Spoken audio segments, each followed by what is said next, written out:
الحمد لله وكفى والصلاة على المصطفى وعلى آله وصحبته ومن اهتدى بهديه إلى يوم الدين وبعد.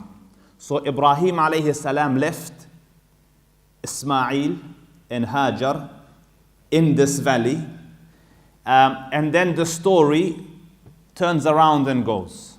So our mother Hajar calls to him, "Where are you going? Why are you doing this? Why are you leaving us?" And he didn't respond. And then after her insistence, she says, "Allahu amaraka bihada? Has Allah ordered you to do this?" And he said, "Yes." So she said, "Go, Allah Rabbul Izzah la yudayya'una. He will not let us perish." And I said last week that we will talk about Hajar alayhi salam. So I will come back to this little incident in a moment. So Ibrahim alayhi salam goes to a place where they can't see him, like he walks, he rides away. And then when he's out of sight, he turns towards the direction of the Kaaba. At this stage, the building is not built. But Ibrahim knows that this is where the house of Allah will be. بِدَلِيلِ قَرِينَةِ الْآيَةِ. So he makes the dua, رَبَّنَا إِنِّي أَسْكَنْتُ مِنْ ذُرِّيَّتِي بِوَادٍ غَيْرِ ذِي زَرْعٍ عِنْدَ بَيْتِكَ الْمُحَرَّمِ. O Lord, I have left my progeny in an unvegetated valley. There's no life in sight. There's no vegetation in sight. By the foundations of your house. So it means he knows that the house of Allah will be here. And then he says, رَبَّنَا لِيُقِيمُوا الصَّلَاةِ. O Lord, so that they might establish salah in this place. فَجْعَلْ أَفْئِدَةً مِّنَ النَّاسِ تَهْوِي إِلَيْهِمْ. So turn the hearts of people towards them. وَارْزُقْهُمْ مِنَ الثَّمَرَاتِ لَعَلَّهُمْ يَشْكُرُونَ. And provide them with provisions so that they might be grateful to you. Normally when humankind inhabit a place, decide to build a civilization, a little village, something there are certain things they look for. For example, when Captain Cook came to Australia, when he was doing the analysis, he saw a lot of greenery. So scholars say it had just rained recently, these little weeds that grow in Australia and die after a few days. It had grown, so he said the place is very fertile. Australia is an arid or semi-arid place. It's not a very fertile place, but that kind of tricked him, and he decided he's going to come and settle here. But so they look for fertile land, they look for water, they look for access, they look for topography. Mecca doesn't have any of that. No water in sight. Land, fertile from what? It's rock. Access minimal. So it has not, but Ibrahim asks, "Ya Rab, turn people to come here and also provide for them." And subhanallah, go to Mecca today, the surprise of my life, I found kiwi fruit in Mecca. That's from our parts here, from New Zealand and Australia. Kiwi fruit in Mecca. Why? In response to the dua of Ibrahim, وَارْزُقْهُمْ مِنْ ثَمَرَاتٍ, and provide for them from provisions. And this is not now, throughout time, although there was nothing going for them, Allah has kept the doors of plenty open for them. So our mother Hajar, alayha salam, the first thing to note about her is look at her knowledge of Allah Rabbul Izzah. She says, "Go, He will not let us perish." So why do I say this is knowledge of Allah Rabbul Izzah? So she is there with a little bit of water, and they say a little bit of dates, a sack of dates, a bit of dates, and an animal skin of water. And the water pretty soon runs out. You can imagine that it's hot. That part of the world is very hot. So she's probably splashed a bit of water on him, tried to give him a bit of water. Water's ran out. And now the child, the hadith says, is twisting out of thirst. Have you seen children hungry? They look annoyed, they look frustrated. They need something to eat. So this child, and it's very difficult for parents to see. So when the mum sees the child grappling for life, it must tear the heart. So to do something, she runs to the nearest mountain to her, As-Safa, and looking for some sign of life, water. She just, up and down in agony, desperation. She runs up and down, between the Safa wal Marwa. And then she sees an angel, and there are different narrations to this. She sees an angel at the foot of Ismail. So the hadith of Bukhari just says angel. Other narrations say Jibreel. And her status is such that the angel talks to her. And this shows that angels talk to other than the prophets as well. And there are a hadith from our nation, as in from the nation of Muhammad, in which angels have talked to the Sahaba and have talked to those after them. So therefore, the angel tells her this. The angel says, don't fear perishing. Remember what she said initially? She said, Allah will not let us perish. Now the angel comes to confirm, don't fear perishing.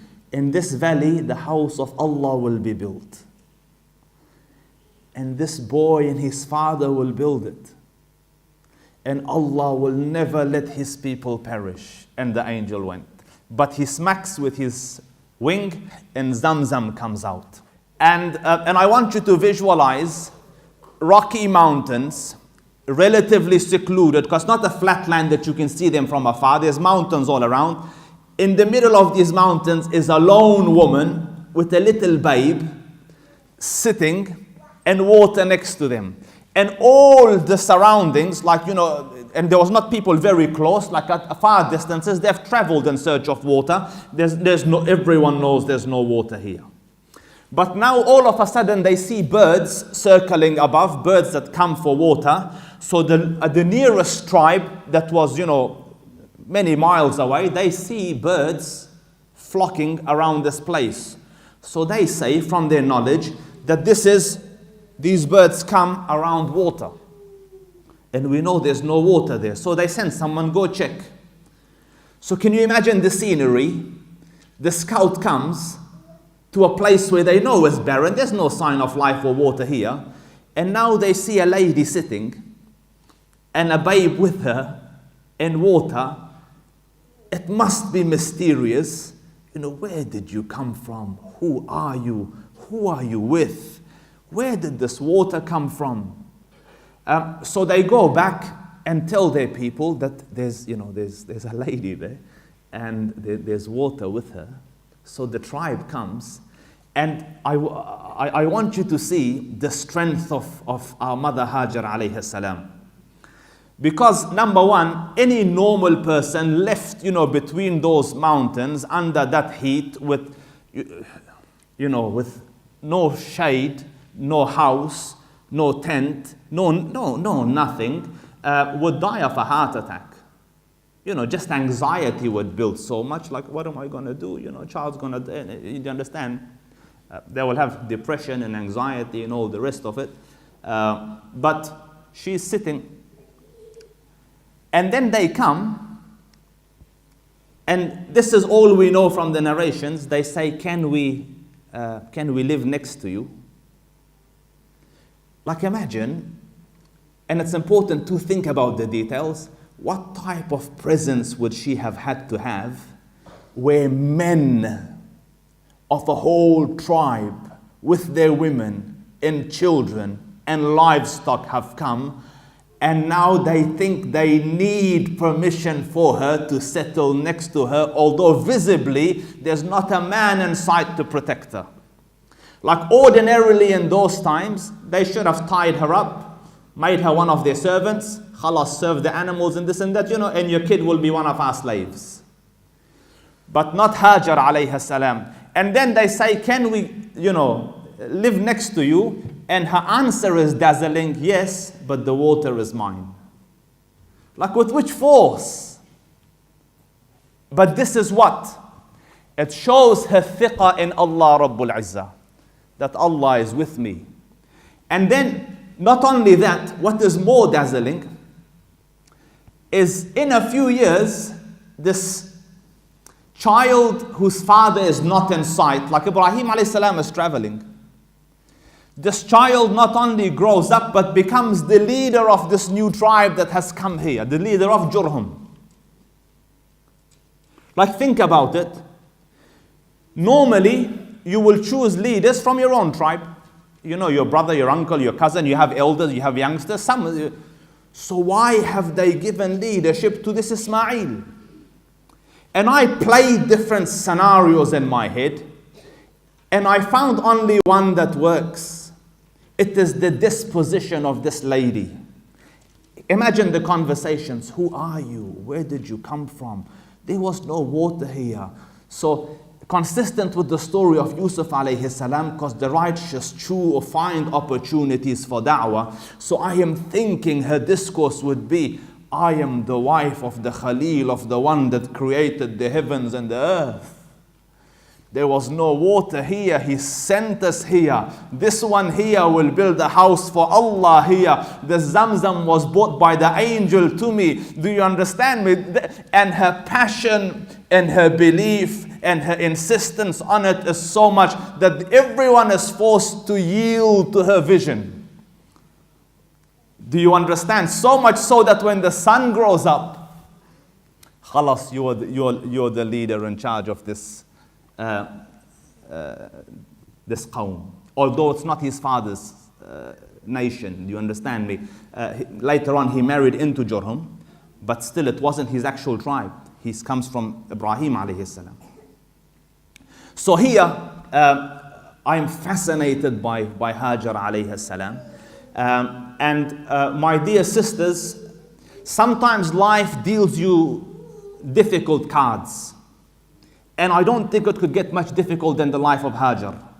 Shelter non-existent, husband gone, a little child as a burden. Yet subhanallah, out of her faith and her belief and her thiqah in Allah Rabbul Izzah, not only did she salvage the situation, but if I were to use the word, she became the matriarch of the society, it wouldn't be wrong. And positioned her son in a place where he would lead by divine guidance the whole nation that had come into this place.